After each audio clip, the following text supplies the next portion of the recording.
¿Qué tal? ¿Cómo le va? Qué gusto saludarles nuevamente en esta noche de miércoles 11 de abril. Hoy en Desde la Barrera le tenemos preparado 3 temas. Vamos a explorar el grave, imparable e impune problema de las tomas clandestinas de hidrocarburos, que significa todo un saqueo a la nación y una fuente inagotable y multimillonaria de dinero que fortalece el poder corruptor y de fuego de las bandas de la delincuencia organizada. Apenas ayer, desde la mismísima residencia oficial de Los Pinos, Carlos Alberto Treviño, director de Pemex, calculó en 30,000 millones de pesos las pérdidas de la paraestatal en 2017 por la ordeña de gasolina que hacen los llamados huachicoleros. Esa cantidad es nada más y nada menos 10,000 millones de pesos mayor a la registrada en 2016, cuando le robaron 20,000 millones de pesos en gasolinas. Si recordamos que en 2012 la afectación era de 7,000 millones de pesos, queda claro que estamos en una especie de tsunami huachicolero. El robo de hidrocarburos en Jalisco también es creciente desde el 2014, que la operación de estas mafias se empezó a hacer visible y que ha tenido momentos críticos, como el asesinato de 4 militares en el municipio de Huachinango en el 2014, luego de decomisar un depósito de gasolina robada, o el desafío de la delincuencia para tener el descaro de ir a arrebatar las pipas cargadas de combustible robado que momentos antes les había asegurado la Procuraduría General de la República en un operativo en Tlajomulco, o cuando ha sido necesario cerrar caminos e incluso carreteras y desalojar fraccionamientos a miles de vecinos por el riesgo de los ductos que se incendian durante las ordeñas. Mientras el número de tomas clandestinas aumentan año con año, pasaron de 213 en 2006 a una cifra récord de 10,363 el año pasado, y este año ya van 2,274.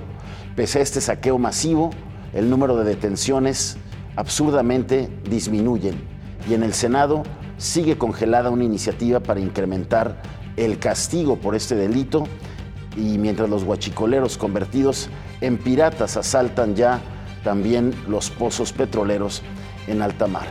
Estamos ante un fenómeno delictivo más que, como muchos otros en México, se agrava por los niveles casi absolutos de impunidad. En el 2017 y lo que va del 2018 se han detenido casi a 2,000 sujetos sorprendidos infraganti, perforando un ducto, sustrayendo con mangueras la gasolina, incluso en vehículos de dependencias públicas y armados. De ellos apenas 100 siguen en la cárcel. Por eso poco significan las detenciones como la que anunció esta tarde la PGR de Jorge Luis N., alias El Orejón, a quien ubican como jefe del cártel Jalisco Nueva Generación en Tlajomulco, quien dicen que es compadre del Mencho, y al que también acusan de controlar en esta región la venta de gasolina robada. Por eso, de cómo operan y quiénes participan en esta trama de corrupción, platicaremos más adelante en esta emisión.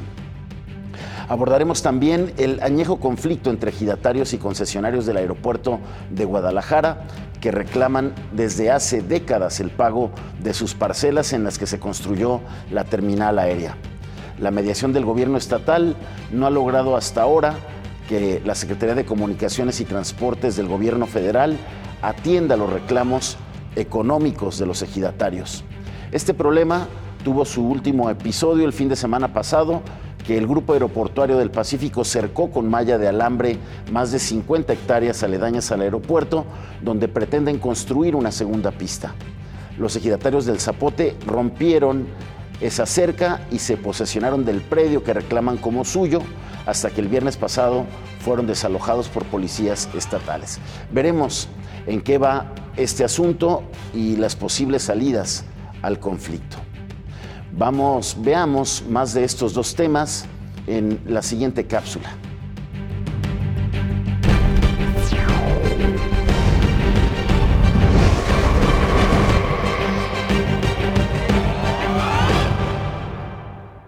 Mientras en los últimos 5 años la producción de crudo de nuestro país cayó 22%, la de gas natural 20%, la de gasolinas 41% y la del diésel 50%, los ductos ilegales sí crecieron, hasta un 50% con respecto al 2016. La cifra de pérdidas reconocida por Pemex durante el año pasado por el robo de combustibles es de 30,000 millones de pesos y en lo que va del 2018 se han localizado más de 10,000 tomas clandestinas por donde los llamados huachicoleros llevan a cabo sus robos. Los estados más afectados por el robo de combustible son Veracruz, Puebla, Hidalgo, Tlaxcala, Querétaro, Guanajuato, Jalisco, Tamaulipas y Michoacán.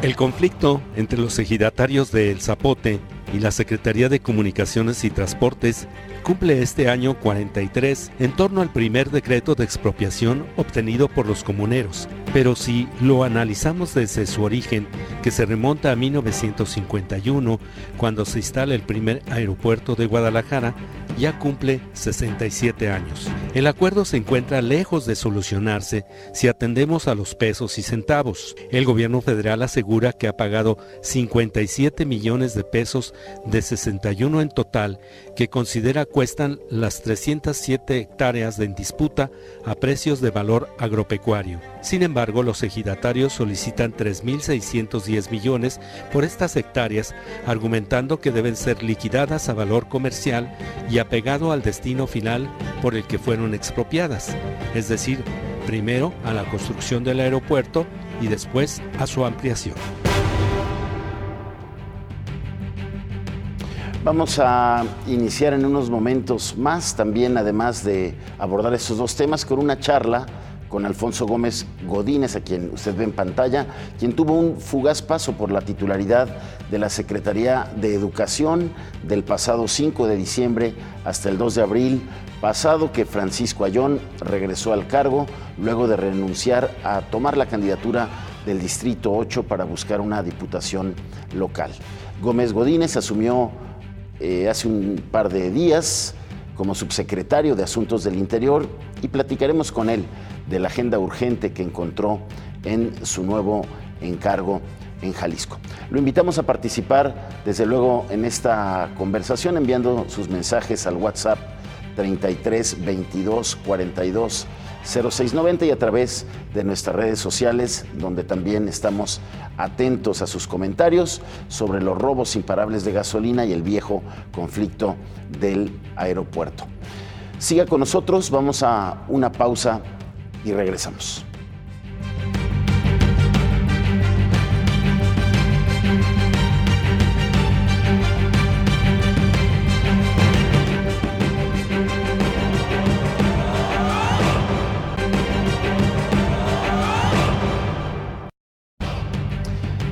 Gracias por continuar con nosotros aquí en la segunda emisión de Desde la Barrera que iniciamos esta semana. Agradecemos a todos los comentarios que nos hicieron de nuestra primera emisión. Créame que tomamos nota y bueno, como le prometimos desde nuestra primera emisión, la opinión de ustedes que nos ven es muy importante. Por ello vamos a presentar lo que el ciudadano común y corriente piensa de este asunto, de este robo imparable de las gasolinas que operan los narcohuachicoleros en todo el país. Y pues como vimos, Jalisco está ahí entre los estados donde más hidrocarburo se roban. Escuchemos y regresamos para más adelante volver a tocar el tema. Y en unos instantes para iniciar nuestra conversación con Alfonso Gómez, nuevo subsecretario de Asuntos del Interior del Gobierno estatal. Yo pienso que sí. Yo pienso que ellos son los mismos que hacen todo el desastre que se está viendo ahorita. ¿Cómo saben dónde están las tomas para hacer sus cosas? Pues no, porque son ellos mismos, es la misma cosa. Digo, para mí, no puedo tampoco decir que es verdad porque no me consta, pero eso es lo que están haciendo día a día.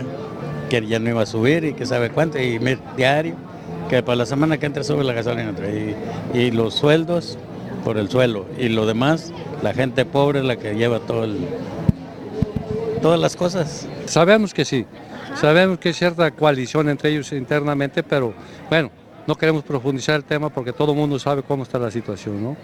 Y tiene sus riesgos, sabemos cómo está la situación, por eso me quedo callado mejor, ¿eh? Gracias a todos por sus opiniones. Vamos a regresar con ese tema más adelante. Por lo pronto, me da mucho gusto saludar y agradecer que haya aceptado la invitación para venir aquí a charlar a Alfonso Gómez, nuevo subsecretario de Asuntos del Interior del Gobierno del Estado. Él fue antes funcionario en la Secretaría de Educación, que le tocó dirigir desde el pasado mes de enero, 5 de diciembre, mientras Francisco Ayllón se separó de la Secretaría para buscar una candidatura que al final no tomó y por ello regresó. Alfonso, una buena experiencia ahí al frente de la Secretaría de Educación. Sí, muchas gracias, Jaime, y felicidades por tu nuevo programa. Gracias, Alfonso. Estoy cierto que va a ser un éxito. Gracias, Alfonso. Por tu calidad profesional. Gracias. Sí, fue una gran experiencia, pero hay que decirlo en el contexto. Yo venía laborando en la Secretaría de Educación desde el inicio de este gobierno, sí, como coordinador general, que se puede decir es la posición número 2, y desde ahí se pudo construir una visión muy clara del tema educativo en Jalisco, con responsabilidades muy importantes como coordinador, de tal manera que cuando el señor gobernador me invita el 5 de diciembre del año pasado a entrar como secretario, lo hice con esa certeza de tener una visión clara.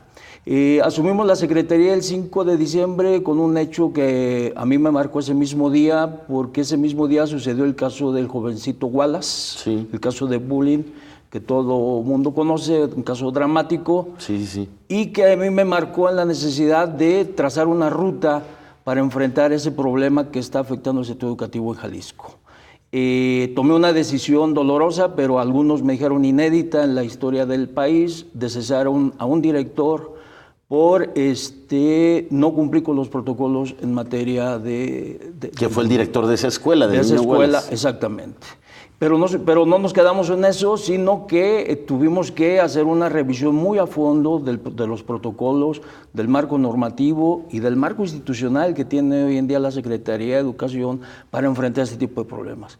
Porque nos estamos enfrentando a problemas nuevos que tienen características diferentes, sí, y que tienen que ver mucho con el impacto de las TICs, ¿no? De cómo los niños y los jóvenes están siendo influidos a través del internet, de las redes sociales, y que van generando patrones de cultura, patrones de comportamiento, de imitación. El problema de la situación familiar, donde ya los núcleos familiares tradicionales, papá, mamá, papá en el trabajo, mamá al cargo del hogar, regresando temprano papá, comer en el hogar, la familia, todos esos patrones se rompieron, ¿no? La madre tiene que salir a trabajar, regresa tarde, el hijo encuentra muchísimas horas solo, o entre comillas solo, cuando tiene a un lado un aparato celular. Y todo eso está generando una serie de situaciones, de comportamiento, de tendencias en la sociedad, que lo que planteamos en su momento en la Secretaría de Educación, tenemos que revisar todo. Y entramos en un proceso de revisión, se trabajó muy de cerca con la Comisión Estatal de Derechos Humanos, con organizaciones de la sociedad civil desde diferentes enfoques, desde el enfoque académico, desde el enfoque de las organizaciones específicas de protección de niños, etcétera, y se dejó para la Secretaría creó un buen andamiaje, documentos muy avanzados, propuestas muy claras de lo que se requiere dar el siguiente paso para enfrentar ese tema. Ahí lo que es deseable es que a partir de esa experiencia tan dolorosa para la familia es que sirva para evitar y avanzar en estas políticas para evitar todo este fenómeno del bullying que se da muchísimo en las escuelas. Pero, Alfonso, seguramente tú estabas preparado para cerrar el sexenio en la Secretaría de Educación. Mira, ¿no? Seguramente fue sorpresivo el hecho del regreso de Francisco Ayllón y la decisión de que pues hayas reentregado la Secretaría. Bueno, yo imaginaba a mi amigo Francisco Ayllón como diputado. Ese era el proyecto que él se había trazado y yo me lo imaginaba y me da mucho gusto verlo como diputado. Pero en la política uno Uno propone, pero las circunstancias disponen, y entonces se dieron una serie de circunstancias y el maestro Ayón, así lo propuso el gobernador, regresar a la Secretaría. Yo me he caracterizado durante todo mi ejercicio en el sector público, tanto a nivel federal como estatal, de ser un hombre de instituciones, un hombre que sabe que cuando está sentado en una silla del sector público es por un lapso, que esa silla la tienes que mantener a partir de resultados y que debes de estar listo así para recibirla, así como para entregarla. Cuando el señor gobernador me dice, oye, traigo otro proyecto para ti, y me plantea esto, pues yo lo acepto con mucho gusto, porque en ese breve lapso en la Secretaría no solamente se trabajó eso, Jaime, sino Jalisco se va a convertir en el primer estado de todo el país en sacar el reglamento para el ingreso y la promoción en las escuelas normales. La reforma educativa no había penetrado las escuelas normales, hoy lo hace, y Jalisco va a sacar un reglamento. Es de las tareas que dejaste. Es de las tareas, y este reglamento ya firmé, lo firmé en su momento el reglamento. También Jalisco va a tener un instituto de investigación, de docencia y de posgrado de excelencia. Trabajamos en esos meses para fusionar 3 grandes instituciones de investigación y docencia que tiene la Secretaría, pero que estaban aisladas. Se trabajó con ellos, con los cuerpos académicos, con los cuerpos administrativos, para convencerlos de que hay necesidad de generar una sinergia entre los tres espacios. Ya está el proyecto también, forma parte de mi acta de entrega-recepción, y creo que Jalisco también en las próximas semanas o meses podrá decir, aquí hay un instituto muy importante que va a fortalecer los procesos de formación, de acompañamiento, de actualización del magisterio e investigar las líneas educativas que Jalisco requiere. Pues muy bien. Y de la Secretaría de Educación a la Secretaría General de Gobierno, en una posición muy importante en la que pues, la principal función es mantener interlocución con los distintos sectores de la sociedad, sobre todo los que están en situaciones de alguna demanda, de algún reclamo, ¿no? Así es. Lo que yo aprendí, no solamente en la Secretaría de Educación, sino también yo hace años trabajé en la Secretaría de Gobernación en México, y aprendí de un gran hombre que algunos lo conocen por las generaciones un poco más antiguas, don Fernando Gutiérrez Barrios. Yo trabajé cuando él era secretario de Gobernación en esa época y le aprendí muchas cosas. Le aprendí que para estar en un puesto de gobernación necesitas ser un hombre que escuche. Necesitas ser un hombre que esté atento a cualquier grupo, a cualquier expresión, estés o no estés de acuerdo en lo que planteen, tu obligación es atenderlos.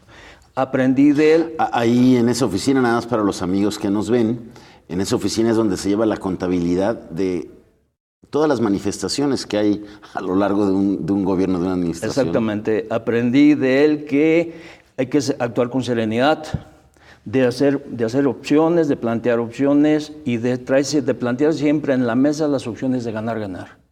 Nunca decir aquí el ejercicio es de suma cero, lo que ganes tú lo voy a perder yo, lo que ganes tú o lo que gane yo lo pierdes tú, sino tratar de crear un ejercicio de suma positivo para tratar de que en el contexto llegara a un punto medio. Y creo que esa experiencia que me dio en mi época que que trabajé con ese hombre de la leyenda, la política mexicana, que inclusive le aprendí algo, la puntualidad. La puntualidad como un detalle muy importante en cualquier mesa, en cualquier diálogo, en cualquier circunstancia de relación. Acá en Jalisco, en el gobierno estatal, y bueno, y específicamente en la Secretaría de Educación, pues recibí también un entrenamiento intensivo durante estos años, porque me tocaba ser responsable de la negociación, de los acuerdos, del diálogo con las expresiones del magisterio. Me tocó durante 5 años tratar, dialogar, negociar con el Sindicato Nacional de Trabajadores de la Educación, no solamente con el sindicato, sino también con otras expresiones de maestros que manifestaban sus planteamientos, sus inquietudes con respecto a la reforma educativa. Te toca la parte de cierre de esta administración en esta función. ¿Cómo la estás observando en el contexto de esta competencia electoral, la más grande en el país, sí, y que en Jalisco va a renovar pues todos los cargos de elección popular, el Congreso, las 125 alcaldías, la gubernatura, se van a renovar a los senadores por Jalisco, a los diputados federales? Yo creo que esa es la parte fundamental de esta agenda, ¿no? Mantener ese clima de gobernabilidad, ese clima de diálogo, que pueda favorecer un contexto, unas circunstancias de un proceso electoral que sea transparente, de un proceso electoral que sea democrático, de un proceso electoral que independientemente del que gane sea un proceso electoral que la sociedad salga satisfecha, y asimismo los actores. Y creo que en ese sentido parte fundamental de la tarea que nosotros vamos a tener que encaminar es mantener ese diálogo, ese respeto, actuar con mucha imparcialidad en el tema, ser muy observantes de la participación de los actores, dialogar con ellos y generarles un cauce institucional para que el ejercicio electoral que tendremos a mediados de este año sea un ejercicio, sea una auténtica fiesta electoral y la ciudadanía se pueda manifestar abiertamente. La emisión inaugural Desde la Barrera fue justamente de ese tema, la seguridad y las elecciones. Desde la Secretaría de Gobierno, ¿qué panorama ven? ¿Detectan focos rojos? No, estamos iniciando un proceso de revisión de los temas. Aquí tenemos que caminar muy de la mano, por ejemplo, en el tema de seguridad, con Fiscalía, tenemos que trabajar muy de la mano con las instituciones electorales y juntos tener una visión muy clara del contexto, platicar con los candidatos, tener muy claro el análisis en las regiones, platicar con los dirigentes de los partidos y creo que a través de ese diálogo poder tener mucha claridad de cómo es el escenario hacia adelante. En esta mesa de coordinación política a la que convocó el gobernador no fueron ni el partido Movimiento Ciudadano, no fue tampoco Morena. ¿Están rotas las pláticas con esas fuerzas? No, por supuesto que no. Yo todavía no llegaba a la Secretaría, sí me enteré por los medios de esa circunstancia, pero yo creo que en este transcurso del proceso electoral que ya inició y en el interés común de todos los actores de que esto salga muy bien, creo que estaremos todos juntos finalmente en una mesa tratando de, cada quien desde su trinchera, desde su responsabilidad, poner lo mejor para que el proceso electoral ganemos todos. Alfonso, sin duda otro punto en tu agenda debe ser la relación con los familiares de los desaparecidos, sobre todo de los estudiantes del CAP, de la Universidad de Medios Audiovisuales. ¿Cómo va ese tema? Sí, mira, es un tema que en estos momentos lo trae personalmente el secretario, el maestro Roberto López. Yo estaré esperando a partir de estos días que me acabo de integrar, me vaya desdoblando en qué temas él interesa que yo me incorpore. Por ejemplo, el día de hoy me encargó atender a una expresión de comunidades de la cuenca Lerma-Chapala. Sí. Sobre el tema conocido de la contaminación. Sí. Hoy estuvimos trabajando con ellos y estuvimos ya derivando una agenda. Mañana estaré recibiendo junto con él al otro grupo, Antorcha Campesina, que también tiene una serie de demandas de carácter social. Entonces yo estaré viendo en qué tipo de asuntos él me va encargando. En el día específicamente el día de hoy, ese tema de esa relación lo traigo. Alfonso Gómez, te agradezco muchísimo que hayas venido a platicarnos de estos primeros encargos en esta función clave en el mantenimiento de la armonía en las relaciones y en la interlocución con distintos sectores por parte de la autoridad, y suerte en todo lo que venga. Sí, gracias. Y muy importante para la gobernabilidad, la comunicación, una buena comunicación, que la sociedad conozca qué hace el gobierno para que las cosas salgan bien en el terreno de la política, en el terreno de la gobernabilidad. Y algo muy importante, y con esto termino, Jaime, en el tema de la gobernanza. Hoy gobernar no solamente implica desde el lado de la autoridad, sino implica la participación de la sociedad civil, y es algo que yo tengo muy claro en mi ejercicio como funcionario. Alfonso, muchas gracias por venir y que te vaya muy bien en este nuevo encargo. Gracias, buenas noches. Alfonso Gómez, subsecretario de Asuntos del Interior del Gobierno Estatal. Nosotros vamos a una pausa y regresamos con más. Quédese con nosotros.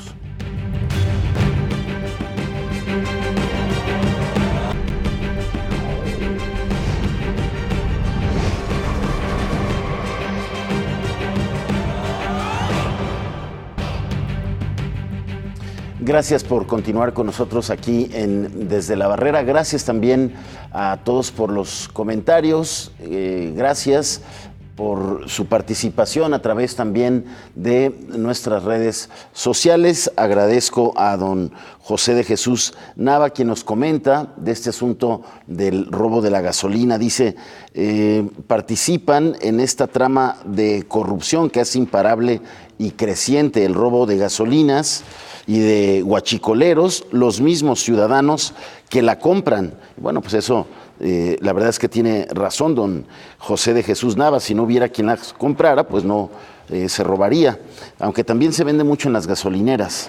Ricardo Orozco Sánchez dice: la falta de honestidad y corruptelas de los gobiernos municipales que no cumplen con su labor de prevención del delito, como lo señala la Constitución. Bueno, ahí también ese es un asunto de verdad, porque bueno, pues las policías municipales luego ni siquiera le entran a denunciar esta actividad, y en otras veces resultan hasta cómplices de los que están ordeñando estos ductos. Osvaldo Montes dice: el mismo gobierno para financiar sus campañas políticas. Gracias a todos por su participación. Vamos a entrar en ese tema en nuestro siguiente bloque.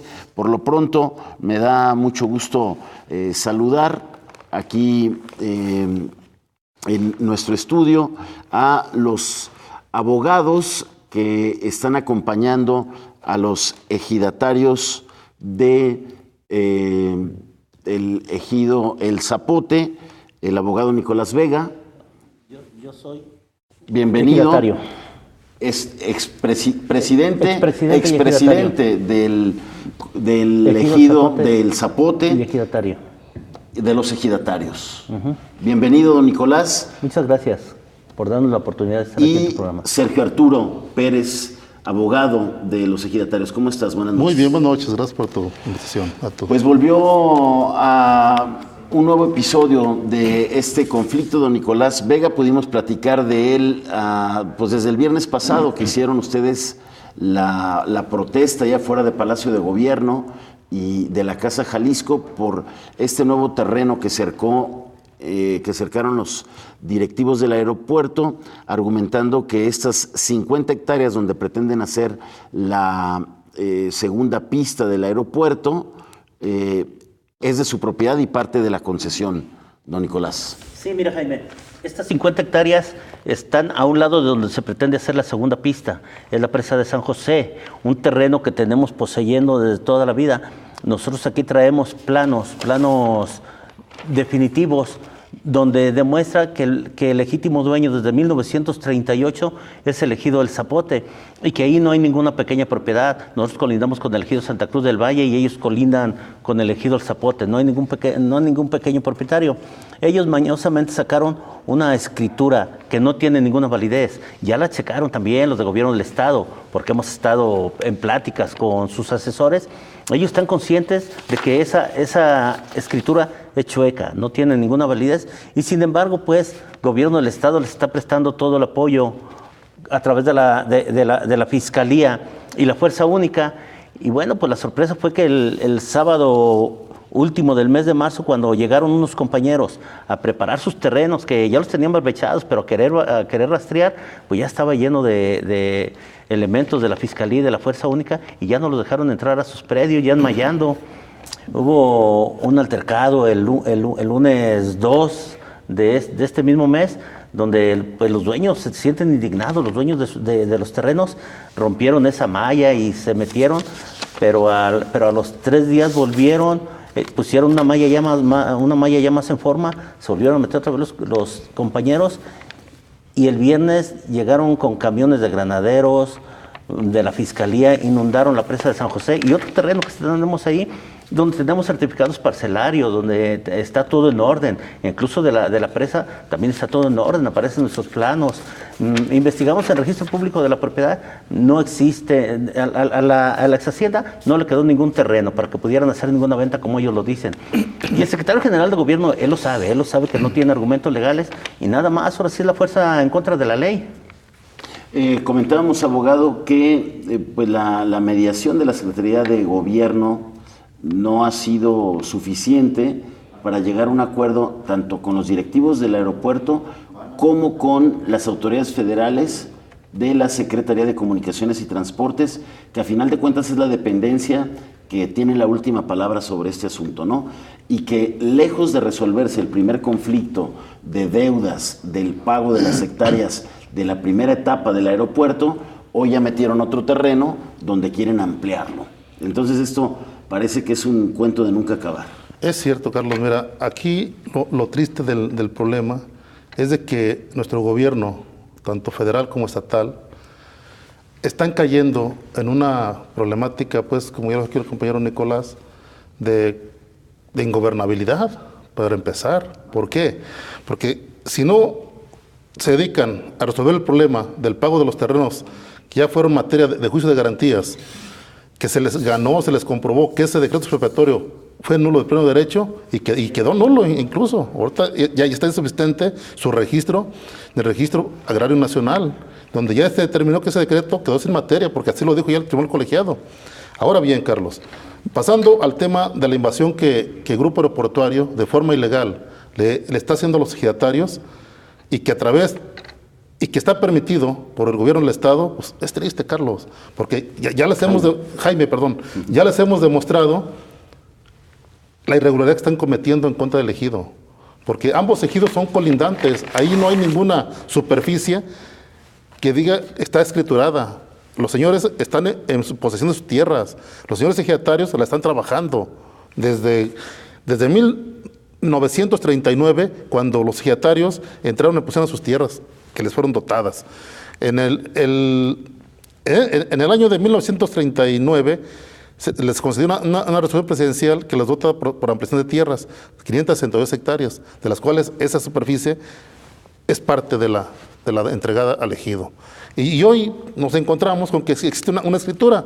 Sin embargo, nos dimos a la tarea de investigar a fondo el problema y nos hemos dado cuenta que ese predio, el mentado Monte de las Ánimas, como lo llaman los compradores aeropuertos de Guadalajara, del GAP, nos encontramos que ese predio ya fue afectado por las resoluciones presidenciales. Jaime, aquí traemos ya las resoluciones presidenciales, traemos los datos de registro de la propiedad y dicho predio está afectado. A ver, entonces se trata de una escritura falsa. Es una escritura falsa. Sería un delito, ¿no? Grave. Eso es delito grave, Jaime, así es.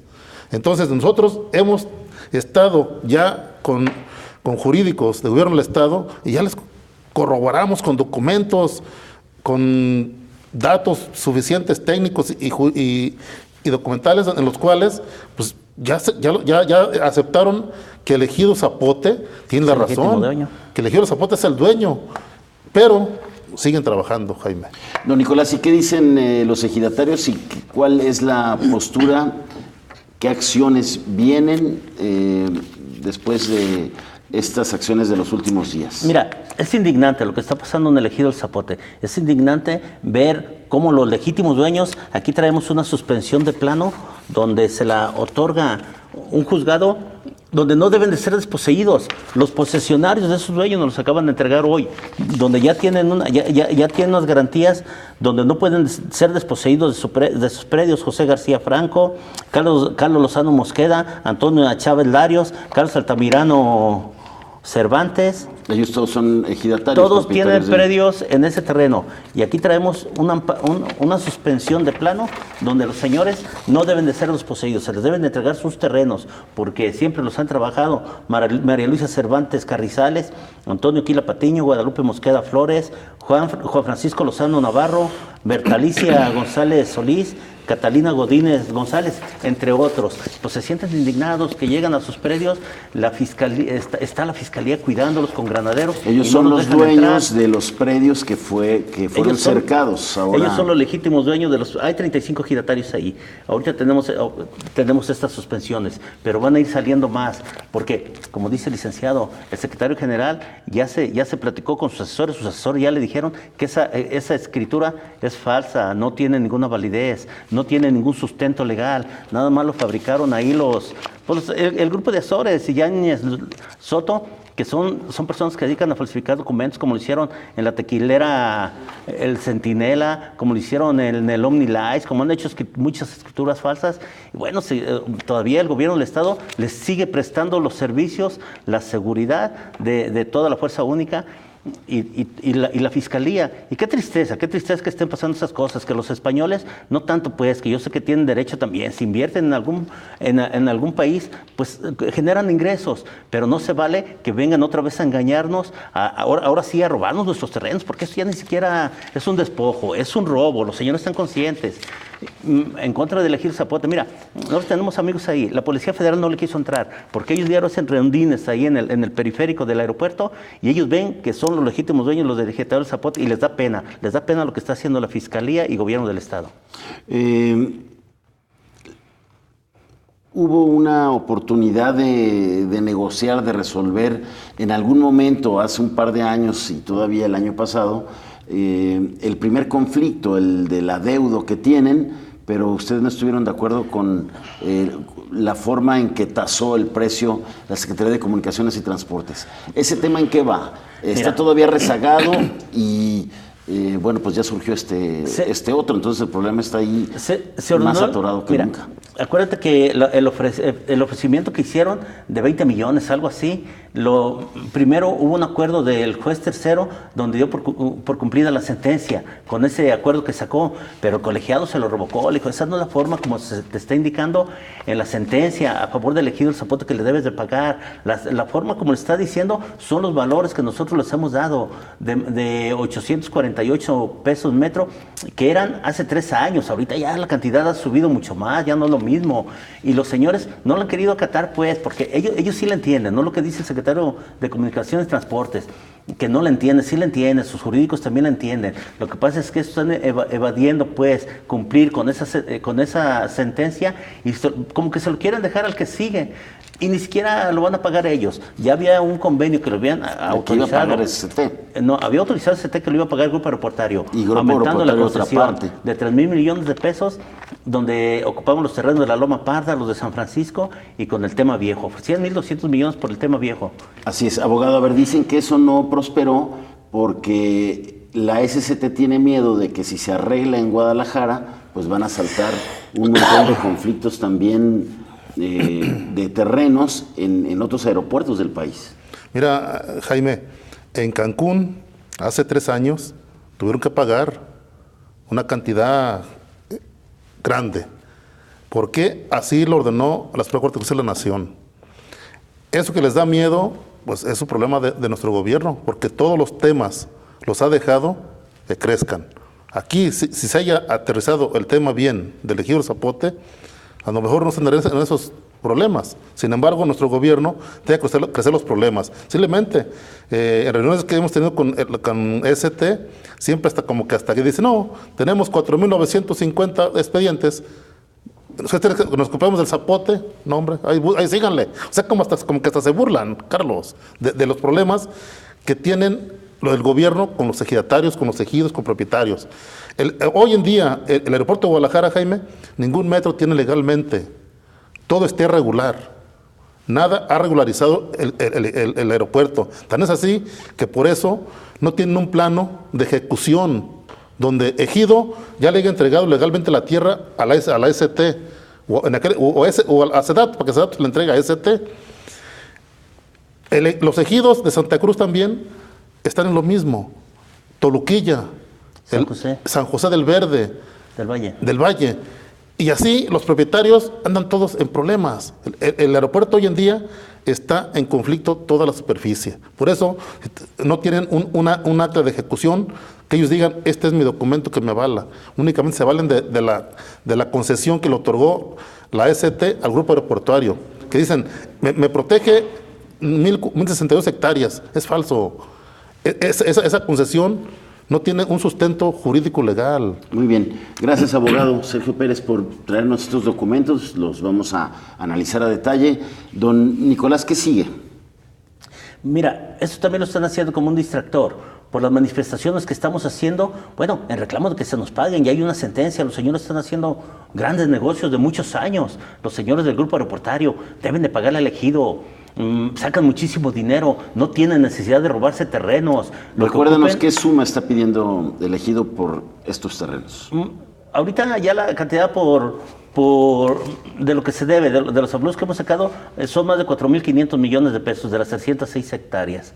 A valores que nos arrojan también los valores catastrales que existen en el ayuntamiento, que es un valor comercial, ya no es valor catastral, pero sin embargo nos vamos al más bajo, que es de 2,400 en el ayuntamiento, son las cantidades que nos arrojan.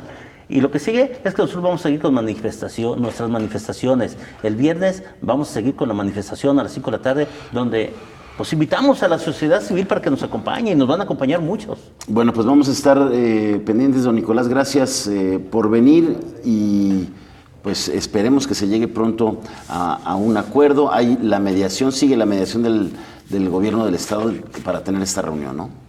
Pues sigue, pero quedó el secretario general de gobierno quedó que iba a quedar asegurado el predio, que no iban a trabajar mientras demostraba quién tenía el derecho legítimo con documentos, y no cumplió el señor, los dejó que sigan trabajando, y la fuerza única está cuidándolos, que no entren los legítimos dueños. Ya traemos suspensiones, que las vamos a hacer valer, donde esos terrenos, ahí están de los legítimos dueños que vienen aquí ya con sus suspensiones, donde no se les debe de poseer, otorgadas por un juez federal. No sé qué vaya a hacer el señor.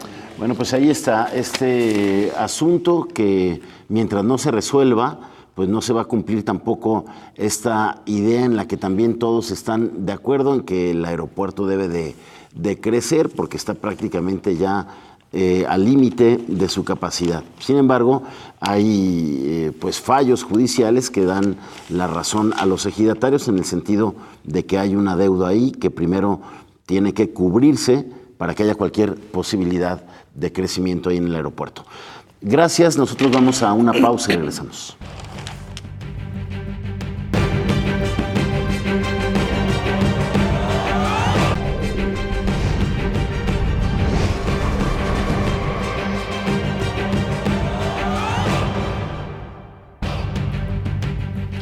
Gracias por continuar con nosotros aquí en Desde la Barrera. Gracias también a todos por sus comentarios vía redes sociales. Don Roberto Sandoval nos dice: los aeroportuarios deben pagar lo justo a los ejidatarios y el gobierno federal y estatal no deben ser tan malinchistas y apoyarlos. El asunto del robo de gasolina, David Cruz dice que aparte de ladrones son incompetentes. PEC SMS dice que de 10 pesos el litro serían unos 3,000 millones de litros. Esos se deben vender en miles de gasolinerías. Se hacen tontos, dice PEC SMS. Y Álvaro Pila dice: estamos en donde pasa todo, México, no Venezuela. Gracias a todos por sus comentarios. Tenemos también las opiniones que amablemente usted nos dio esta mañana sobre los temas que hoy estamos abordando. Veamos. Yo pienso que es un truco de Pemex. Sí, como nada. ¿Por qué crees? Pues por la mafia, la misma mafia. Sí. Oiga, y mientras la gasolina encareciéndose cada día. Nomás a 18.50 litro. Muy cara, no podemos ya con esto. Pues los robos es un asunto que le compete al gobierno analizar, verlo, que ahorita pues todos sabemos que se lo roban, y el gobierno sabe que se lo roban y no hace nada. Y al final de cuentas pues el pueblo es el que está pagando el costo de este delito. De antemano es obvio que está involucrado el gobierno.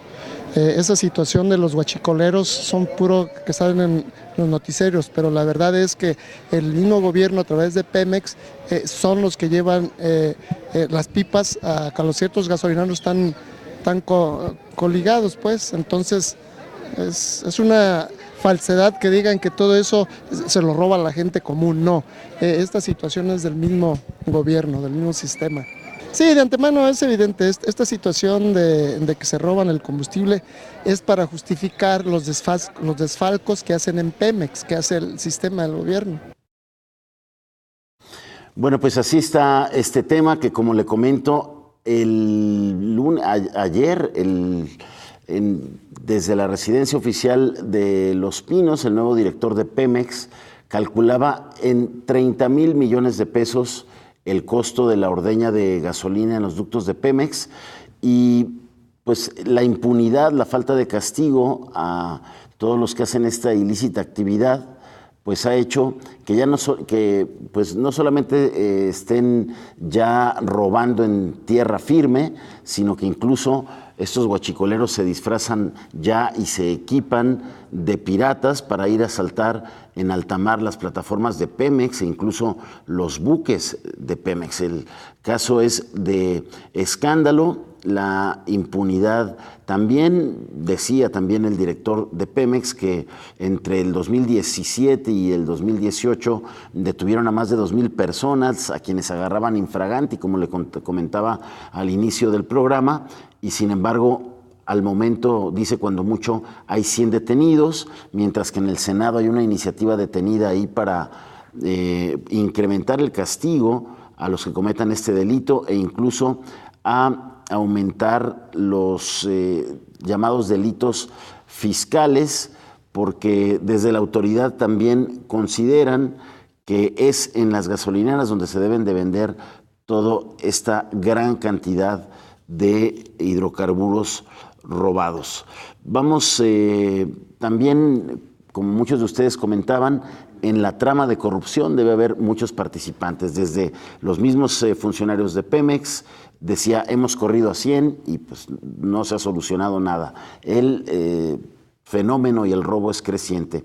Hay también participación de policías, de funcionarios y desde luego que se asocian con la delincuencia organizada. Pero para hablar del tema y de cómo lo están viendo, me da mucho gusto saludar a Carlos Elizondo. Carlos, bienvenido, empresario gasolinero, representante de al menos los dueños de 900 estaciones de servicio. ¿Ustedes cómo están viendo el tema, Carlos? Bueno, mira, es un tema que se volvió a aprender. No es nuevo, realmente es muy viejo este tema. Pero ha crecido exponencialmente. Mira, en realidad yo creo que aquí hay un trasfondo político por este tema electoral, pero en realidad el problema incluso fue mucho más grave entre el año 2000 y el 2006.